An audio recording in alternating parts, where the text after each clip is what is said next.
भारत में भी किस किस्म की राजनीति होती है, कई बार सोचिए तो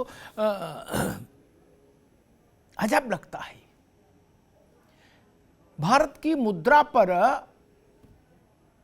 महात्मा गांधी विराजमान हैं अभी, लेकिन कल से जब से दिल्ली के मुख्यमंत्री और आम आदमी पार्टी के कर्ता धर्ता अरविंद केजरीवाल ने भारतीय मुद्रा में एक तरफ गांधी जी और दूसरी तरफ माता लक्ष्मी और गणेश जी महाराज को विराजित करने की मांग की, तब से भारत में एक नए किस्म की बहस शुरू हो गई। सबके अपने अपने नायक, सबके अपने अपने फोटो, सबके अपने अपने नोट। ऐसे देश चलेगा? कोई कह रहा सावरकर की फोटो लगाओ, कोई कह रहा बाबा साहब भीमराव अंबेडकर की फोटो लगाओ, कोई कह रहा छत्रपति शिवाजी महाराज की फोटो लगाओ। किस किस की फोटो लगेगी और कितनों की फोटो लगेगी? नोट में एक कोलाज भी बना दें और चिंदी चिंदी साइज की फोटो भी एडजस्ट करें तो भी नोट कितना बड़ा होता, कितनी फोटो आ जाएंगी उसमें, फिर भी हजारों नायक छूट जाएंगे। तब क्या करिएगा? कहीं रुकना होगा ना। लेकिन भारत की राजनीति गिरावट के दौर में रुकना नहीं जानती। ढाल पर गाड़ी हो और ब्रेक फेल हो तो समझ लीजिए क्या होगा, कहां जाकर रुकेगी। भारत की राजनीति भी उसी दशा में है। जिनको चिंतन होना चाहिए था गांव खेत गरीब का उन्नयन कैसे हो, वहां एक नई लड़ाई शुरू हो गई कि नोट पर फोटो किसकी। लो, महाराष्ट्र वाले कहेंगे शिवाजी महाराज की हो, कही रहे। अंबेडकर जी के अनुयायी कह रहे हैं कि बाबा साहब की फोटो क्यों नहीं। ब्रिटिश राज में एक परिवर्तन हुआ। ऋषि सुनक जो भारतवंशीय हैं, हिंदू हैं, वो ब्रिटेन के प्रधानमंत्री बने। 7 समंदर पार की घटना, भारत का ताल्लुक इतना होना चाहिए कि बेटे की भारतवंशी बना, इतने तक प्रसन्नता है। बाकी 3 पीढ़ी से वो वहां है, ब्रिटिश नागरिक है सुनक। लेकिन यहां सुनक की खबर आई तो यहां नई पिनक शुरू हो गई। वही ही, क्योंकि राजनीति का माइंडसेट भारत में वही है। अब क्या शुरू हो गया? मुसलमान प्रधानमंत्री बनाओ, ब्रिटेन में हिंदू बन सकता है तो भारत में मुसलमान क्यों नहीं? लो कर लो बात। इसका झंडा लेके लोग निकल पड़े बाजार में। मायावती जी ने एक नया स्वर उद्घोषित कर दिया। उन्होंने कहा कि भारत में सब बन लिए प्रधानमंत्री, दलित प्रधानमंत्री क्यों नहीं बना? अब दलित बनाओ। अगड़ा पिछड़ा मुसलमान दलित, कितनी तरह की वर्गीकरण होंगे भारत के प्रधानमंत्री के संदर्भ में, और वो भी बड़े लोग कर रहे हैं। मायावती जी सी नेता। अब राष्ट्रपति को कोई मानने को तैयार नहीं भारत में, कह रहे जी राष्ट्रपति का कोई मतलब नहीं, बेकार है। आप किसी से इस वक्त कह दीजिए कि इतने राष्ट्रपति मुसलमान हुए, वो कहेंगे नहीं राष्ट्रपति बेकार, राष्ट्रपति को कोई मतलब नहीं, वो नहीं माने, काउंट करेंगे। अच्छा जी, फिर क्या काउंट करेंगे? बोले प्रधानमंत्री बनाओ तो जाने। वो एक गाना था ना, इनको नचाया तो क्या किया, उनको नचाया तो क्या किया, अमिताभ बच्चन को नचाओ तो जाने। वैसी स्थिति पैदा हो रही है। दलित राष्ट्रपति भारत में हुए, नारायणन साहब हुए, रामनाथ कोविंद हुए। आदिवासी समाज की महिला इस वक्त भारत की प्रथम नागरिक है, द्रौपदी मुर्मू ना। वो कुछ नहीं, प्रधानमंत्री। अब वहां अलग होड़ शुरू हो गई। और नोट की अलग लड़ाई शुरू हो गई। नोट की लड़ाई और जातीय आधार पर प्रधानमंत्री का चयन, जातीय और धार्मिक आधार पर, ये दो जो मांगे भारत की राजनीति में इधर 48 घंटे से 72 घंटे में आई हैं ना, वो भारत की राजनीति के गिरते हुए स्तर का दिग्दर्शन कराती है कि हमारे सोचने का तौर तरीका कितना नीचे जाके ठहर गया है। एक अंतहीन थितरई में भारत की राजनीति प्रवेश कर गई है। दोपहर में जब मैं इस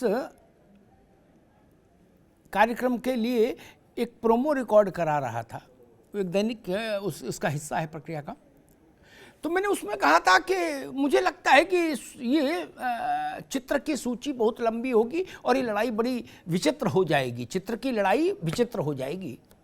और मैंने उसमें उल्लेख किया था कि बहुत जल्दी ही आप सुनेंगे कहीं से कि महाराणा प्रताप का चित्र हो, ऐसी मांग आ गई। और जिस वक्त हम आपसे बात कर रहे हैं उस वक्त करणी सेना ने आधिकारिक तौर पर मांग की है कि भारत की नकदी पर, भारत की करेंसी पर, कागजी मुद्रा पर के पीछे महाराणा प्रताप का चित्र अंकित किया जाए। एक नाम और जोड़ लीजिए, सावरकर, शिवाजी महाराज, गणेश जी महाराज, लक्ष्मी जी, देवी लक्ष्मी, महाराणा प्रताप, डॉक्टर भीमराव, बाबा साहब अम्बेडकर, इतने नाम तो आ गए। और भगवान की कृपा रहेगी तो हरि अनंत, हरि कथा अनंता, ये सूची बढ़ती जाएगी, बढ़ती जाएगी, बढ़ती जाएगी। तब नोट को पोस्टर बनाना पड़ेगा लगता, लेकिन पोस्टर में भी सारे नहीं आ पाएंगे, बड़ी समस्या है। जितने देवी देवता नायक हमारे भारत में हैं उतने दुनिया में कहीं नहीं। सारी दुनिया के जोड़ लो नायक, महानायक, देवी देवता, तो भी हमारे उनसे ज्यादा है कई गुना। और सबकी सब में, किसी की किसी में आस्था, किसी की किसी में आस्था, ठीक, जिसको हम इष्ट बोलते हैं। अगर ऐसी मांग चल निकली तो ये रुकेगी कहाँ जाके, और कितनी फोटो अट जाएंगी जरा से नोट में। मतलब ये भारत की राजनीति किसी चुटकुले वाले मुकाम पे पहुंच गई है क्या? भारत दो बहस के बीच में झूल रहा है। कितना कितना आगे ले आए आप सब लोग मिलके भारत को, कई बार आत्मा तृप्त हो जाती है।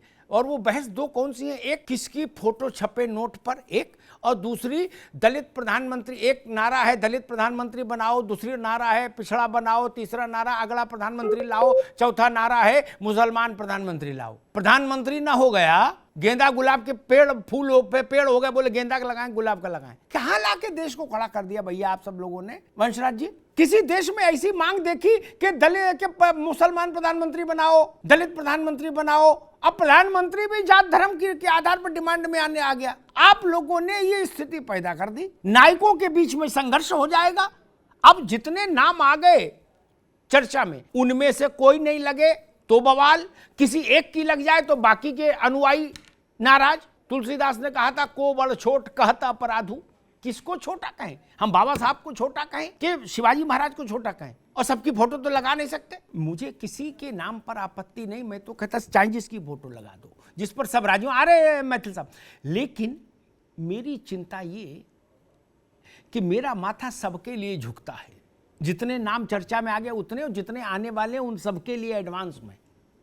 ये लड़ाई नायकों के बीच में नहीं करानी चाहिए, देवी देवताओं के बीच में। कल को कोई कहे दत्तात्रेय की लगाओ, तब क्या करिएगा? कोई कहे महादेव की लगाएंगे फोटो, तब क्या करिएगा? महादेव और शंकर जी और गणेश जी में लड़ाई होगी? ये क्या कर रहे हो सब लोग मिलके? बाबा साहब वर्सेस छत्रपति शिवाजी ये होगा, महाराणा प्रताप वर्सेस शिवाजी ऐसा होगा क्या? इसलिए मैं कह रहा हूं रास्ता खराब है। दानिश कुरैशी साहब, मैथिल साहब आपके पास आएंगे, आपको सबके जवाब देने हैं, आप सरकार में हो। दानिश कुरैशी साहब, ये जो स्थिति बनी है, अरविंद जी ने कहा कि भाई, और आज उन्होंने ये भी कहा है अरविंद जी ने कि मैं जादूगर हूं। अभी हम लोग अशोक गहलोत को जानते थे कि वो जादूगर है, अब अरविंद जी ने कहा कि मैं भी जादूगर हूं, तो जादूगर हो गए दो। ये जो मांग आई है कि लक्ष्मी गणेश का चित्र लगे भारत की मुद्रा में, और उसके बाद नामों का एक सिलसिला शुरू हो गया, कई नाम आ गए सामने। ये कहाँ आ गए बताइए? क्या परिस्थिति बन गई है। पुराण पलटे जा रहे हैं, धार्मिक ग्रंथ पलटे जा रहे हैं, बाबा सन्यासियों के प्रवचन के वीडियो देखे जा रहे हैं कि कोई और फोटो मिल जाए, कोई और नाम मिल जाए, इतिहास की किताबें पलटी जा रही हैं। कोई कहेगा झलकारी बाई की फोटो लगाओ तो कौन माई का लाल मना विरोध करेगा, उसको वोट नहीं चाहिए। झांसी वाले कहेंगे रानी लक्ष्मीबाई की लगाओ, ग्वालियर वाले कहेंगे सिंधिया जी के पिताजी बाबा की लगाओ, ज्योतिरादित्य के। नोट है कि पोस्टर है यादव जी? चुनाव के पोस्टर में भी इतनी फोटो नहीं अटती हैं। दरअसल क्या है कि हमारे यहाँ के अरविंद जी ने कल कहा था, मैथिल जी आ रहा हूं, कि कृपा रुकी हुई है भारत की अर्थव्यवस्था पर, तो कृपा को रास्ता देना है। एक रावत जी के मित्र थे, वो कृपा पूरे देश में बांट गए, अब बहुत बड़े आदमी हो गए। क्या हरी चटनी के साथ समोसा खाओ, समोसे के साथ जलेबी खाओ, हैं? बोले बच्चा मस्त रहे फिर कृपा आएगी। वो बाबा टीवी के सबसे बड़े बाबाओं में गिनती है उनकी, भारत के। उनका रिकॉर्ड अब तक कोई नहीं तोड़ पाया। रावत जी गलत तो नहीं कह रहा? नहीं, बिल्कुल ठीक कह रहे हैं। ऐसा रिकॉर्ड बना दिया इन्हीं बातों से। बोले बेटा अंगूर खाए नहीं खाए, बोले जाके अंगूर खा 100 ग्राम, कृपा आनी शुरू हो जाएगी। तो कृपा ढूंढ रहे हैं अभी। आप कह रहे हो साइंस, साइंस से क्या होगा? कृपा ढूंढेंगे तब ना बात आगे बढ़ेगी। निर्मल बाबा यही रास्ता बता के गए थे कि कृपा ढूंढो और देखो कृपा कहां रुकी। अगर छोले भटूरे से कृपा आती हो, छोले भटूरे खाओ, डोसा से आए तो डोसा खाओ, रसमलाई से आए तो रसमलाई खाओ, बिरयानी खाने से आए तो बिरयानी खाओ, दानिश कुरैशी जी के घर जाके। लेकिन कृपा तो ले आओ। मोस्ट वेलकम है, आइए। सूर्य प्रकाश मैथिल जी, भाई आप सब लोगों ने मिलकर भारत की राजनीति को कई बार ऐसा लगता है चुटकुले में तब्दील कर दिया, नहीं? क्या कहते होंगे लोग, क्या तमाशा है? कभी कुछ खड़ा हो जाता है। और इससे भी ज्यादा शर्मनाक वो कि हम मुस्लिम प्रधानमंत्री मांग रहे, दलित प्रधानमंत्री मांग रहे, ऐसे चलेगा? मतलब प्रधानमंत्री की कुर्सी भी लाके चौराहे में खड़ी कर दी क्या? फिर गोत्र के आधार पर प्रधानमंत्री मांगने लगेंगे तो कई हजार वर्ष लग जाएंगे। भारत में तो बहुत विविधता है, 6000 से ज्यादा तो जातियां हैं। उतने प्रधानमंत्री बनने में तक तो सृष्टि रहेगी कि नहीं रहेगी पता नहीं। चुनाव अगर हो रहा हो तो जो आदमी मुद्दा सेट करता है उसका अपर हैंड होता है, मेरा अनुभव ये कहता। बाकी लोग मुद्दा फॉलो करते हैं। एक कोई आदमी होता है वो सेट करता है, जो जिस चुनाव में मुद्दा सेट करता है वही विजयी होता सामान्यतः। दूसरी कसौटी है कि आप कोई ऐसा बवाल खड़ा कर दो कि आपके प्रतिपक्षी उसका उत्तर नहीं दे पाए सीधा। वो दाएं की बात करें, बाएं की बात करें, दक्षिण की, पूरब की, पश्चिम, सीधे जवाब से बचना चाहे तो भी आप मान लो आपने ठीक ठाक बवाल खड़ा कर दिया। 90 के दौर में यही बढ़त भाजपा को हासिल थी। जब कांग्रेस, बसपा, सपा, लेफ्ट पार्टीज दुनिया जहान की बात करती थी, इतिहास, भूगोल, अर्थशास्त्र, समाजशास्त्र, नागरिक शास्त्र, जाने क्या क्या बताती थी, बड़े बड़े ज्ञानी उतरते थे, तो भाजपा का एक छोटा सा आदमी आता था, कार्यकर्ता, और कहता था मंदिर बनना चाहिए कि नहीं, ये बताओ। क्या? सोए प्रेस कॉन्फ्रेंस खत्म हो जाती, सोए बवाल शुरू हो जाता था।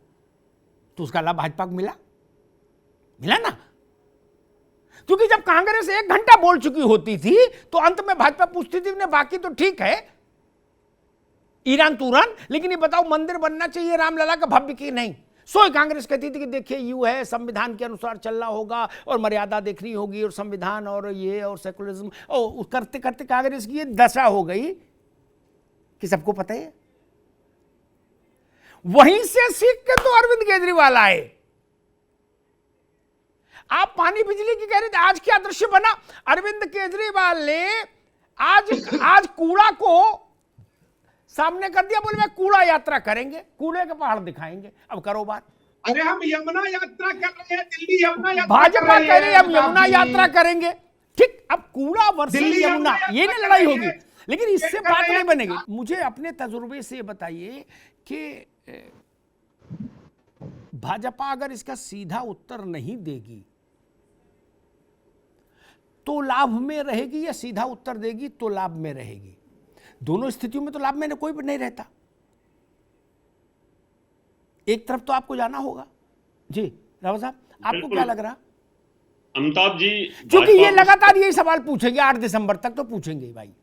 आज अरविंद केजरीवाल से सवाल हुआ, इसी भाजपा को ये सब चीजें नोट करनी चाहिए। उनसे सवाल किया पत्रकारों ने कि आप चुनावी राजनीति के हथकंडे अपना रहे हो और गुजरात के चुनाव के चलते आप ये सब गौरी गणेश की बात कर रहे हो, महालक्ष्मी और गणेश की फोटो। केजरीवाल ने बिना झिझक, बिना कोई पॉज लिए ये कहा कि अच्छा जी ऐसा है तो भाजपा वाले कर ले, मैं मांग तो उन्हीं से कर रहा हूं, उनकी सरकार है, वो फोटो लगा दे, सारे वोट उनको मिल जाएंगे अगर इससे वोट मिल रहा है तो। अब ये बात जो देख रहा है गांव देहात में बैठा आदमी, वो कहेगा ये बात तो ठीक ही कह रहा। इसलिए कोई एक स्टैंड बहुत जरूरी होता है। राम मंदिर, अरुणेश यादव, क्या आप इस बात से सहमत हैं? कांग्रेस को अपने जीवन काल में सर्वाधिक नुकसान का जो दौर देखना पड़ा वो इसलिए देखना पड़ा कि राम मंदिर के मुद्दे पर कांग्रेस कोई लाइन नहीं ले पाई, वो मुडेर पर खड़ी रही, कभी इधर झुके कभी उधर झुके। क्या इसलिए उसका टेंट तंबू उखड़ गया देश भर से?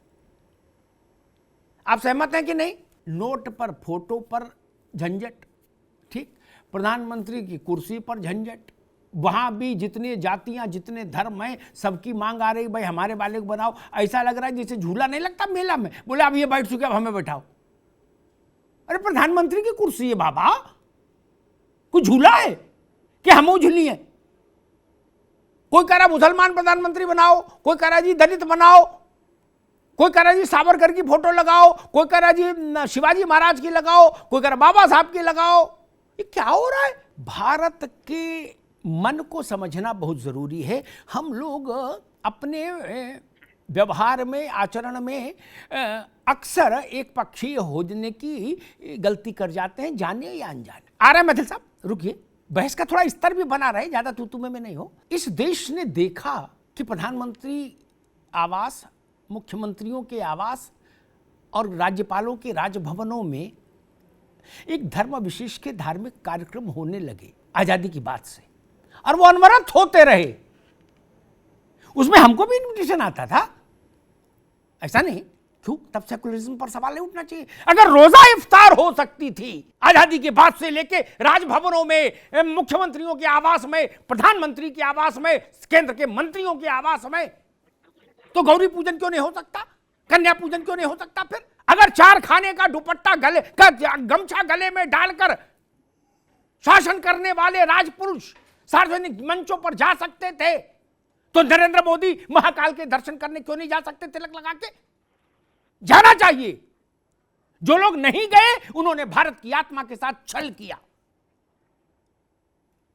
क्या भारत का प्रधानमंत्री महाकाल के दरबार में नहीं जा सकता? बाबा विश्वनाथ के दरबार में नहीं जा सकता? जाना ही चाहिए। आप भारत के नेता है, भारत के मन के विरुद्ध नहीं जा सकते। तब कोई नहीं बोला। सैकड़ों बड़े नेताओं के मैं तस्वीर दिखा दूं, यूं बारात डाले और एक विशेष किस्म का की टोपी लगाए, तब किसी ने कहा कि मत टोपी लगाओ, ये ठीक नहीं। नरेंद्र मोदी रुद्राक्ष पहने तो उस पर सवाल होगा, ये ठीक नहीं। नपना एक रहेगा, दो नपने नहीं चल सकते भाई। और मैं इसके पक्ष में, जब प्रणब मुखर्जी साहब अपने गांव में हर वर्ष नवरात्र पर जाते थे और 9 दिन चंडी पाठ करते थे, व्रत रहते थे, मैं मुझे अच्छा लगता था। ये भारत है, इसकी जड़ों को तो समझिए। और जिन्होंने नहीं समझा उनका हाल देख लो जाके मेरे दोस्त, वो कहां है सियासत में। एक सुझाव मेरे दिमाग में आया अचानक से, उस पर भी भाई गौर कर लो। जब सब राय दे रहे हैं तो हमारे जैसे गरीब आदमी की भी छोटी बोरी बात सुन लो। जी जी। रावत जी ने जो बात बताई, चलो उसमें थोड़ा बवाल भी है। ट्रेजरी, सरकारी पैसा का मसला होता ट्रेजरी, ठीक, ट्रेजरी का दफ्तर, सरकार का कोष, ठीक, हर जिले में है। पंजाब में, दिल्ली में जितनी ट्रेजरी है, सरकारी ट्रेजरी, वहां गणेश जी, लक्ष्मी जी स्थापित करा दो प्राण प्रतिष्ठा के साथ। प्राण प्रतिष्ठा के लिए आदमी नहीं मिले, रावत जी को ले जाओ, मैं रिक्वेस्ट कर दूंगा। क्या? वैदिक मंत्रों के साथ, श्री सूक्त और कनकधारा स्तोत्र के साथ उनकी स्थापना करा दीजिए। वंशराज जी, ये आइडिया ठीक है, नहीं, स्पेस सीमित होता है राजनीति में, ठीक। अगर इसको हम भारत की राजनीति मान लें तो इतना ही स्पेस है, इसी में सबको हिस्सेदारी बनानी होगी। क्या आपने कभी सोचा था स्वप्न में भी कि कोई एक 2 राज्यों में शासन करने वाली कोई एक रीजनल पार्टी, इतना बड़ा भारत में साहस है, कुछ लोग साहस कहेंगे, मेरे जैसे लोग कुछ दुस्साहस भी कह सकते हैं, कि हिंदू आइडियोलॉजी के, हिंदू माइथोलॉजी के साथ खड़ी हो जाए बिल्कुल खुल के। बीजेपी ने तो नहीं सोचा होगा क्या ऐसा होगा?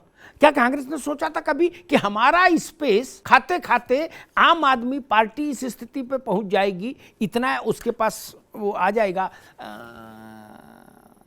भरा पूरा शरीर, कि वो हिंदू प्रतीकों के साथ भाजपा की टक्कर में आके खड़ी होने की कोशिश करेगी। एक बड़े मैं नाम नहीं लूंगा, वो दिवंगत हो गए, इस देश के एक बहुत बड़े राजनेता जिन्होंने कई चुनाव कभी हारे ही नहीं जो, और बड़ा नेतृत्व दिया, उन्होंने एक बार मुझसे कहा था, अरुणेश जी से कह रहा हूँ लेकिन सबके लिए कह रहा हूँ, उन्होंने कहा कि अग्निहोत्री जी, ये जितने भी बातें होती हैं ना, औद्योगिक विकास दर, सूचकांक, इंडेक्स, शिक्षक छात्र अनुपात, मरीज डॉक्टर अनुपात, समानुपात टाइप की जितनी भी बातें होती हैं, बोले इनसे भारत में चुनाव जीतने का कोई रिश्ता नहीं। बोले एक बार मैं इन चक्कर में फंस गया था तो हारते हारते बचा था, उसके बाद से मैंने लीक पकड़ ली, क्या दूसरी, तो चुनाव जीतना बोले 15 दिन का काम है मेरे लिए, क्या 15 दिन में मैं चुनाव जीत जाता हूं। बोले अगर इस सब में फंसा रहूं तो बोले 5 साल हैंडपंप लगवाता रहूं तो भी चुनाव हार जाऊंगा। भारत की राजनीति है। मैं दानिश कुरैशी साहब, लोकतंत्र में क्या ये बात सबसे बड़ी नहीं होनी चाहिए कि जिसके एजेंडे को जनता अपनी स्वीकृति दे रही वही चीज सही? क्योंकि लोकतंत्र में जनता ही न्यायाधीश है, बाकी सब लोग कचहरी में वकील हैं हद से हद, जज केवल जनता है, और जज जिसके पक्ष में फैसला सुना दे वही मुकदमा जीता। नहीं, मैं अक्सर कहा करता हूं कि 2 तरह की राजनीति होती है, एक खाना बनाना, भारतीय खाना बनाना, रोटी सब्जी दाल चावल चटनी पापड़, इसमें बहुत समय लगता है, बहुत श्रम लगता है। दूसरा मैगी, गर्म पानी में डाला, हिलाया डब्बा और खा लेते हैं बच्चे। इस तरह के जो मसले होते हैं भारत में सियासत के, वो दरअसल मैगी टाइप ऑफ पॉलिटिक्स है। कम समय में ज्यादा आनंद, ज्यादा लाभांश। वंशराज जी, मुझे लगता है आम आदमी पार्टी को ये बात समझ आ गई और रास आ गई। वंशराज जी से लगता है संपर्क हो गया। रावत साहब, ये बात सच नहीं क्या क्या कि सारे राजनीतिक दलों को लगता है Maggi type of politics, Maggi जैसी राजनीति होनी चाहिए, चुनाव आए महीना 2 महीना में काम खत्म, फिर 4.5 साल हम आनंद लें, महीना 2 महीने में एक ऐसा खड़ा कर दें जनज्वार कि आदमी बिल्कुल कुर्ता फाड़ के सड़क पर निकले। क्या एक बात मेरे मित्र दानिश भाई ने उठाई, उस पर मैं एक टिप्पणी पहले करूंगा। उन्होंने कहा कि संविधान छलनी छलनी हो रहा है। ये भाषा ठीक नहीं, ये भाव ठीक नहीं। अरे इस देश में इंदिरा गांधी संविधान को छलनी नहीं कर पाई, जिन्होंने 19 महीने इमरजेंसी लगाए रखी, थानों जेलों में नाखून प्लास से पकड़ के खींच लिए गए लोगों के। युवा कांग्रेस, धनसी आप मेरे इस बहस का कैरेक्टर जानते, अब नहीं बोला। युवा कांग्रेस के कार्यकर्ता लिस्ट बनाते थे मीसा और DIR में किसको बंद किया जाएगा। अगर उनने नाम लिख दिया HS रावत, तो HS रावत को फिर कोई बचा नहीं सकता, जेल जाने पड़ेगा। अगर युवा कांग्रेस के लिस्ट में नाम चला गया, वो कुछ नहीं उखाड़ पाए। इस गांव वाले देश, तब तो देश गांव का था, अब तो तब भी शहर बहुत हो गए, तब तो अधिकांश गांव ही था भारत। अरुणेश जी को याद होगा, उनकी पार्टी का बिस्तर किस गांव के सामान्य लोगों ने गोल कर दिया था। उत्तर भारत में एक सीट नहीं जीती थी इंदिरा गांधी, और खुद हार गई। संजय गांधी हार गए, विद्याचरण हार गए, बंसीलाल हार गए, ओम मेहता हार गए, जितने इमरजेंसी के किरदार थे सबको बहरंग भेज दिया भारत ने। क्या गलत कह रहा हूं? कौन माई का लाल ऐसी धृष्टता कर सकता है? और भारत का लोकतंत्र जब इमरजेंसी के प्रकोप को झेलकर भी न मुरझाया, न हार्ट फेल आया उसको, तो बाकी किसी की क्या बिसात। जब जयप्रकाश जी पर आरोप लगा दिया गया कि बिजली के खंभे पर चढ़ के तार काट रहे थे, बताइए जेपी, वो कुछ नहीं उखाड़ पाई इमरजेंसी। भारत में लोकतंत्र का ध्वज फिर फहराया इमरजेंसी खत्म हुई तो, और जब इंदिरा जी सुधर गई तो फिर चुन लिया देश ने। लेकिन 2.5 साल उनको सजा सुना दी काला पानी की। ये भारत है मित्र, इसमें लोकतंत्र इसके रक्त में है। और जिन लोगों को यह लगता है, मैं दोनों बातों के खिलाफ हूं। जो ये कहते हैं 2014 के बाद से ही देश में सब अच्छा हुआ, मैं उसके भी खिलाफ। और जो लोग ये कहते हैं 2014 के बाद से देश में सब खराब हुआ, मैं उनके भी डबल खिलाफ। इस देश में लोकतंत्र मालूम कब आया था? तारीख तो नहीं पता, लेकिन तब आया था जब किसी पार्टी का कोई लेना देना नहीं था, देश में जन्म नहीं हुआ था पार्टी सिस्टम का, लोकतंत्र नहीं था। तब वैशाली में गणराज्य की व्यवस्था थी। लोकतंत्र का पहला प्रयोग हमने वैशाली के साम्राज्य में किया 2500-3000 वर्ष पहले, जब दुनिया नहीं जानती थी कि लोकतंत्र होता क्या है। ये लोकतंत्र क्या चुनाव आयोग से निकल के आया भारत में? ना ना ना, हमारे रक्त में है। हमने पंच बड़े परमेश्वर से जब बोला तो लोकतंत्र को ही प्रणाम किया ना। इसलिए ये बात है, मैं इस बात के सख्त खिलाफ रहता हूं कि लोकतंत्र खतरे में है, लोकतंत्र छलनी हो गया। कौन माइका लाल इतना बड़ा आदमी हो गया जो लोकतंत्र को छलनी कर देगा? चुनाव हरा के घर बैठा देता है देश। बड़े बड़े लोगों को धूल चटवा दिया। मैंने देखा 35 वर्ष में, जिनकी भ्रकुटी के संचालन मात्र से देश में मुख्यमंत्री बदल जाते थे, मैंने उनको अपने घर में अकेले बैठे देखा।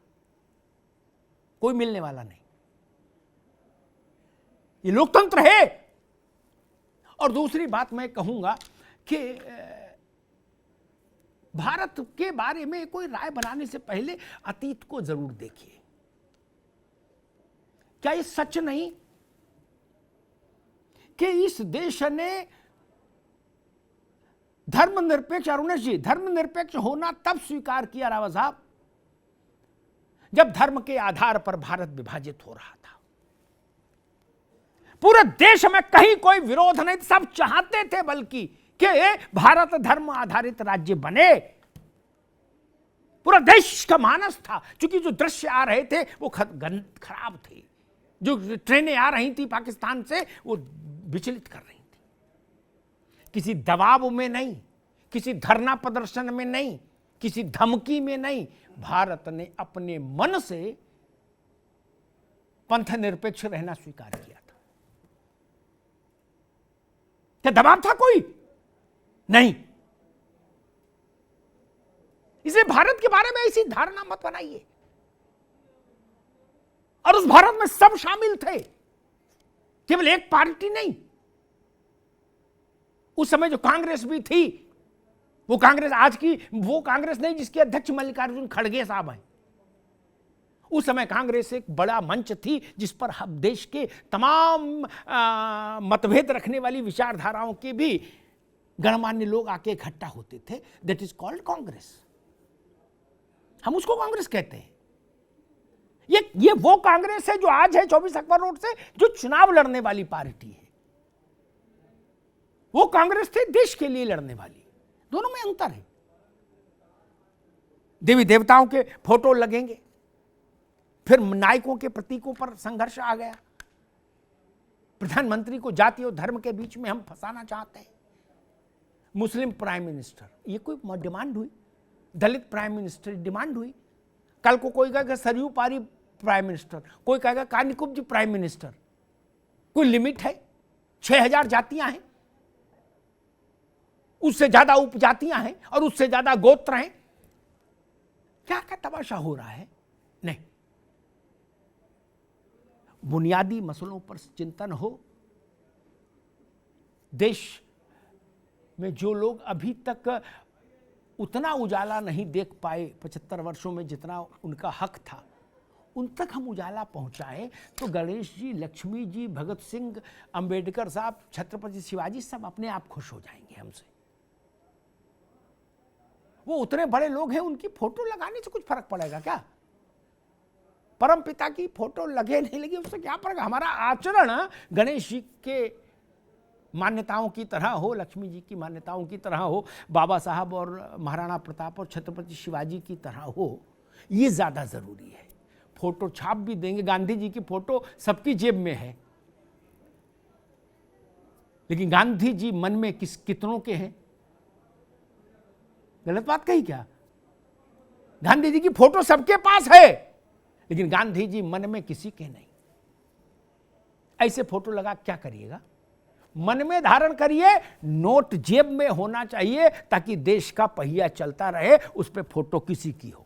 धन्यवाद।